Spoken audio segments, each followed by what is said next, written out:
Oi, eu sou o Matheus da Universe Python e hoje a gente vai falar um pouquinho sobre como utilizar os blocos try e except para lidar com os erros, os problemas que podem acontecer no seu programa. Eu não sei se você conhece esse cara aqui, mas com certeza você conhece essa lei, a lei de Murphy. Ela diz basicamente que se alguma coisa tem uma chance de dar errado é porque vai dar errado e isso ainda vai acontecer no pior momento possível. E baseado na experiência que eu tenho com programação, eu acho que a gente pode até acrescentar uma frase nessa lei. A gente pode falar que se alguma coisa tem a chance de dar errado é porque vai dar errado, vai ser no pior momento possível, ainda mais se tratando de mostrar o programa que você criou para o seu chefe, para o seu cliente, para o seu professor. É uma coisa incrível. Essas pessoas têm uma habilidade de, em questão de 5 minutos, achar alguma falha no seu programa, algum problema que você não tem nem ideia de como que pode ter sido gerado. É pensando nisso que hoje a gente vai aprender sobre como lidar com os erros e as exceções em Python, justamente para o seu programa continuar sendo executado, ele continuar rodando quando ele encontrar algum erro que não seja fatal. Porque é muito melhor para a pessoa que está utilizando o programa que você fez que ela veja uma mensagem de erro amigável, do tipo, não foi possível concluir tal tarefa, ou então o dado fornecido é inválido, do que ela ver o seu programa simplesmente travar e parar de funcionar. E quando a gente está falando dos erros que acontecem em Python, a gente pode separar eles em dois tipos. Existem os erros de sintaxe e existem as exceções. Os erros de sintaxe são aqueles que acontecem quando você tenta criar Python, escrever Python, só que você acaba não usando o Python propriamente dito. Como assim?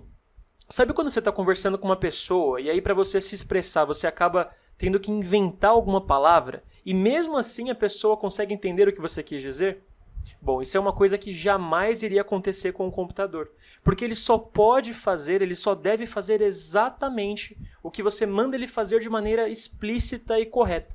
Não tem como ele ficar tentando adivinhar o que será que você quis dizer com alguma coisa. Então esses erros de sintaxe são os que acontecem, por exemplo, quando você escreve Python, quando você digita código Python de maneira errada. Vamos ver na prática, então, alguns exemplos de como que isso acontece. Então, para mostrar como é que acontecem os erros de sintaxe, eu vou começar criando um programa bem simples, cujo o único objetivo é imprimir aqui na tela do console os dígitos de 0 a 9. Para isso, eu vou utilizar um for loop. Então, vamos lá. For i in range até o 10, print i. Tá, beleza. Vamos executar esse código, então, e ver o que acontece. Bom, então ele gerou um erro de sintaxe, ele indica aqui que é um erro de sintaxe e ele até aponta onde que está esse erro. Então o problema foi que eu tentei criar um for loop, mas na verdade eu criei um for loop. Então é claro que o Python não vai entender o que eu quis dizer com isso, que diabos que é um for no meio do programa. Então para resolver esse problema eu tenho que digitar corretamente. Então esse é um modo muito comum de gerar erros de sintaxe, a gente acabar digitando errado, trocando uma letra por outra. Outra coisa que acontece bastante também é a gente esquecer de digitar alguma coisa. Quer ver um exemplo? Vou criar um if aqui, verdadeiro. Se true, eu vou printar uma mensagem. Só isso aqui. E o que vai acontecer é mais um erro de sintaxe. Por quê? Porque eu esqueci de colocar os dois pontos aqui para indicar o corpo do comando if. E agora funcionou. Outra coisa que acontece bastante é a gente tentar fazer uma atribuição, atribuir algum valor para uma chamada de função. Por exemplo, eu estou usando a função len, que ela vai me retornar o tamanho, o comprimento de alguma string. Então eu vou colocar aqui a string. E ao mesmo tempo, vamos dizer que eu tentei fazer uma comparação com algum valor. Só que para comparar eu preciso dos dois sinais de igual. Mas colocando só um, isso aqui vira uma atribuição.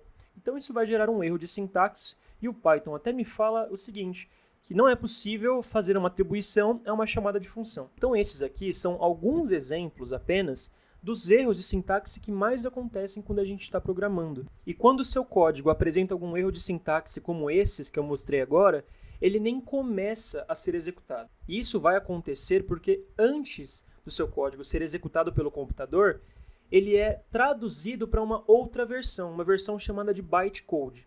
Então, se durante a tradução o seu código apresenta alguma coisa que não existe no contexto da linguagem Python, ele não vai poder ser traduzido e, portanto, o código bytecode não vai ser gerado corretamente. Então o interpretador Python não vai conseguir executar o seu programa. Mas existe ainda uma outra possibilidade. Pode ser que o seu programa tenha sido digitado todo corretamente, pode ser que ele não apresente nenhum erro de sintaxe e mesmo assim alguma coisa durante a execução dele acontece que faça com que o interpretador Python não saiba o que fazer e algum problema, algum erro é gerado. E esses erros que acontecem, que são gerados durante a execução do programa, são chamados de exceções. E se o seu código não é preparado para lidar com essas exceções, o que vai acontecer é o seu programa simplesmente vai travar, vai parar de funcionar e o Python vai apresentar uma mensagem de erro chamada de traceback. E essa mensagem provavelmente vai deixar o usuário do seu programa ainda mais confuso. Só que não precisa ser assim. O Python tem uma maneira muito fácil da gente tratar as exceções. E eu vou mostrar agora na prática também como é que isso funciona. Então, para mostrar como é que uma exceção é gerada no Python, eu vou criar um programa que faz o seguinte, ele solicita de alguém 2 números e devolve o valor da divisão entre esses 2 números. Então eu vou começar apresentando uma mensagem. Vou chamar aqui a função print e vou apresentar a seguinte mensagem. Entre com 2 números inteiros e eu retorno o valor da divisão entre eles. E aqui eu vou colocar mais uma mensagem, que vai informar para o usuário do programa o que ele tem que fazer para terminar a execução do programa. Então eu vou fazer assim, entre com S de sair a qualquer momento para finalizar. Beleza. Então agora eu vou começar o loop principal do programa. Vou criar um while true, que vai manter-se repetindo nesse loop até que a gente dê um comando break. E eu vou começar solicitando pelo primeiro número. Então aqui eu criei uma variável num1 que vai armazenar o primeiro número que esse usuário fornecer. Para receber a entrada dele, eu vou usar a função input. Então eu vou colocar primeiro número, 2 pontos, essa é a mensagem que vai aparecer no momento da execução do programa. E a entrada que o usuário fornecer vai ser armazenada nessa variável aqui. E aqui eu já vou conferir se o valor que o usuário forneceu é igual a S, porque aí eu já termino o programa. Então, se o primeiro número fornecido for igual a S, a gente dá um break para sair desse loop e, portanto, terminar o programa. E agora eu vou repetir tudo isso aqui exatamente igual para o segundo número, para o divisor. Só que aí eu vou trocar aqui para 2, aqui para segundo e aqui para 2 também. Beleza. Então agora a gente já tem no programa o valor do primeiro número dado pelo usuário, do segundo número dado pelo usuário, e agora a gente tem que fazer a operação matemática. Então eu vou criar uma variável chamada divisão, que ela vai armazenar o valor da divisão do número 1 pelo número 2. Só que agora tem um problema. Toda vez que a gente usa a função input para receber uma entrada de um usuário, esse valor é tratado no Python primeiramente como uma string. Então aqui nessa linha a gente está tentando dividir uma string pela outra. É claro que isso não vai dar certo. Então a gente tem que converter esse valor para um número inteiro. Então eu estou convertendo para inteiro e convertendo para inteiro também. Beleza, e agora eu vou somente mostrar qual que é o resultado da divisão. O valor da divisão é vírgula divisão. Aqui. Agora o nosso programa deve estar funcionando. Então ele apresenta aqui as mensagens. Entre com 2 números inteiros e eu retorno o valor da divisão entre eles. Entre com S a qualquer momento para finalizar. E pede o primeiro número. Então eu vou entrar com o número 5. E o segundo número é 3. Então ele mostra o valor da divisão de 5 por 3. Qual que é o problema? Vamos dizer que algum usuário ele entre com 8 e para o divisor ele coloque 0. Como você já deve saber, é impossível fazer uma divisão por 0 matematicamente falando e Pythonisticamente falando também. Então isso aqui vai gerar um erro, que é esse erro aqui, ó, erro de divisão por 0. E disso que eu estou falando quando eu falo de uma exceção. Não tem nenhum erro de sintaxe no nosso programa, ele foi todo digitado corretamente. O que acontece é um erro lógico enquanto esse programa está sendo executado. E aí o interpretador Python não sabe mais o que fazer quando ele é solicitado para fazer uma divisão por 0. Então, nesse momento, o nosso programa parou de funcionar, o usuário do programa viu essa mensagem aqui, não sabe o que significa, o que é esse traceback, o que eu faço com essa informação. E pior ainda, tem mais um problema em deixar as pessoas, qualquer pessoa, ver o traceback do seu programa. O primeiro aqui, essa mensagem vai mostrar qual que é o nome do arquivo do seu programa. Ele vai mostrar qual que é a linha do código que gerou um problema, vai mostrar o módulo que você está usando, enfim. Então ele mostra diversas informações para o seu usuário que talvez uma pessoa com mais intenções podem utilizar essas informações para saber como que ela deve orquestrar algum ataque ao seu sistema, para saber onde estão as vulnerabilidades do seu programa. Então esse é mais um motivo para você não deixar que qualquer pessoa veja esse tipo de mensagem no seu sistema. E tem mais, a gente consegue corrigir esse problema justamente para o programa continuar funcionando caso o usuário solicite uma divisão por zero muito facilmente. Para isso, a gente tem que utilizar os blocos chamados de try e except. No bloco try, a gente vai colocar a parte do nosso código que é capaz de gerar algum erro. No except, a gente vai colocar o que é para fazer caso determinado erro, algum erro específico ou qualquer exceção seja gerado. E ainda existe também o bloco else. Sempre que tem alguma parte do seu programa que depende do código aqui no bloco try ser executado corretamente, sem gerar nenhum erro, você vai colocar essa parte do seu código aqui no bloco else. Bom, vamos ver na prática então como que a gente corrige esse programa utilizando isso. Então, qual que é a parte do nosso código que pode gerar um erro? Essa linha aqui, no momento dessa operação aritmética da divisão deste valor por este valor. Então, justamente a parte do nosso programa que pode gerar um erro é a parte que vai dentro do bloco try.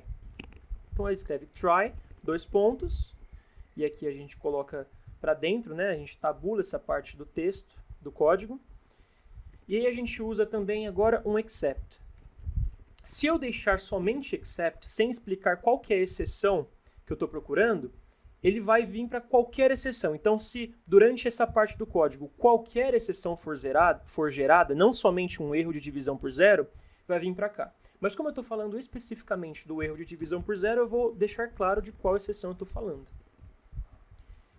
E aqui eu coloco o que é para fazer caso esse código gere essa exceção. Então eu quero que apareça uma mensagem na tela que fala o seguinte: é impossível dividir por zero. Certo, isso aqui resolve parte do problema, mas ainda tem uma coisa. Essa linha de código aqui, ela depende da variável divisão. Só que essa variável divisão só vai ser criada caso essa linha de código dentro do bloco try seja executada corretamente, sem gerar nenhuma exceção. Então, para isso, a gente utiliza o bloco else, colocando isso aqui dentro de um else. Então, eu vou traduzir aqui o que a gente escreveu. A gente está falando para o Python fazer o seguinte: Python, tente fazer isso aqui, ó. Tente dividir este valor por esse valor e armazenar na variável divisão. Caso você encontre um erro de divisão por zero, mostre essa mensagem. Caso nenhum erro seja encontrado, mostre essa mensagem aqui, que é quando a gente fala qual que é o resultado dessa operação. Então agora o nosso programa vai funcionar. Eu vou digitar o primeiro número 5 e o segundo número 0. E agora, em vez do nosso programa parar de funcionar, ele mostra essa mensagem amigável aqui. É impossível dividir por zero.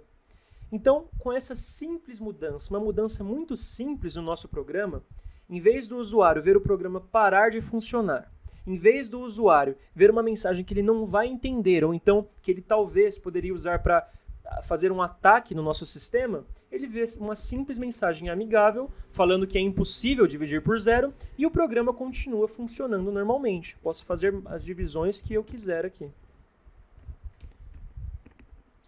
Então é assim que a gente utiliza os blocos try, except e else em Python. Então agora você já sabe como que a gente pode utilizar os blocos try e except para lidar com as possíveis exceções que podem ocorrer durante a execução do seu programa. Mas agora uma pergunta que talvez você possa fazer é a seguinte: quando que eu tenho que utilizar esses blocos no programa? E a resposta é muito simples. Sempre que o seu código tiver alguma parte que você acha que pode gerar algum erro, você coloca essa parte dentro de um bloco try e trata essa possível exceção que pode ser gerada pelo seu programa num bloco except. Então agora que você sabe disso, a gente pode até mudar aquela lei que a gente falou no começo, a lei de Murphy, de tal maneira que os nossos códigos vão se tornar mais robustos, mais confiáveis, mais resistentes e mais preparados para o mundo real. Então, em vez de pensar assim, sempre que algo pode dar errado, provavelmente vai dar errado, a gente tem que pensar que sempre que algo pode dar errado, você coloca isso dentro de um bloco try. E dessa maneira, sempre que uma exceção, algum erro ocorrer durante a execução do seu programa, ele não vai travar, ele não vai parar de ser executado e nem vai revelar informações sigilosas do seu sistema. Ele vai apenas mostrar uma mensagem de erro bonitinha. Mas agora tem uma coisa. Ele só vai mostrar uma mensagem de erro bonitinha se você quiser que ele mostre. A gente pode simplesmente fingir que nada aconteceu. Igual quando você tropeça na rua e olha para os lados para ver se ninguém viu e simplesmente continua a sua vida como se nada tivesse acontecido, a gente pode fazer a mesma coisa no Python. Então, de volta aqui ao nosso programa, vamos dizer que quando alguém pedir para dividir por zero, a gente não quer mostrar uma mensagem falando é impossível dividir por zero. A gente quer simplesmente passar em branco, deixar passar. Então, talvez alguém tente o seguinte, né? Simplesmente tirar isso aqui. Então, agora no bloco except, não tem mais nada. Só que se eu rodo isso aqui, ele gera um erro de indentação. É um erro de sintaxe também. Por quê? Porque como a gente falou aqui, vamos declarar um bloco e vai vir um corpo indentado aqui, e não colocamos nada nessa parte do código, o Python vai achar que a gente esqueceu de indentar o bloco de código, que a gente esqueceu de colocar alguma coisa ali. Então, para você fazer com que o seu erro passe despercebido, você tem que fazer isso de modo explícito. Então, o seu erro tem que passar explicitamente despercebido. Então, para isso, a gente utiliza uma palavra-chave chamada pass, que a gente fala assim, aqui não é para fazer nada e eu estou deixando claro que não é para fazer nada. Então, agora, se a gente rodar o nosso programa e eu, por exemplo, pedir para dividir por zero, ele simplesmente não faz nada, ele ignora. Então, uma pergunta que a gente pode fazer agora é a seguinte: quais erros que a gente deve reportar no nosso programa, quais que devem ter uma mensagem bonitinha informando o que aconteceu e quais não? E a resposta é simples, vai depender de cada situação e vai depender do seu estilo de programação também, mas uma regra geral pode ser a seguinte: se o usuário do seu programa está esperando o seu programa fazer alguma coisa com algum dado e aí dá um problema nesse dado e você não informa nada, o seu usuário vai ficar confuso, ele não vai gostar do seu programa. Então, sempre que a pessoa está esperando alguma coisa e essa coisa não dá certo, você informa o porquê que não deu certo. Agora, se o seu programa está fazendo alguma coisa que o usuário nem sabe que existe e essa coisa dá algum problema, você não necessariamente, pode ser que você mude de ideia, mas não necessariamente você precisa informar isso para o seu usuário. Talvez essa informação não seja importante. Como eu já disse, vai depender de cada situação. Bom, então, isso aqui é o básico do que você precisa saber para já começar a criar programas que são à prova de erros. E esse tipo de antecipação, esse tipo de robustez no seu programa é muitas vezes aquilo que vai surpreender o seu cliente, o seu professor, a pessoa que está te avaliando num teste de programação para uma vaga de emprego, justamente porque programas que são preparados para lidar com possíveis erros são muito mais confiáveis para serem utilizados numa situação do mundo real. Então assim a gente vai chegando ao final desse vídeo aqui.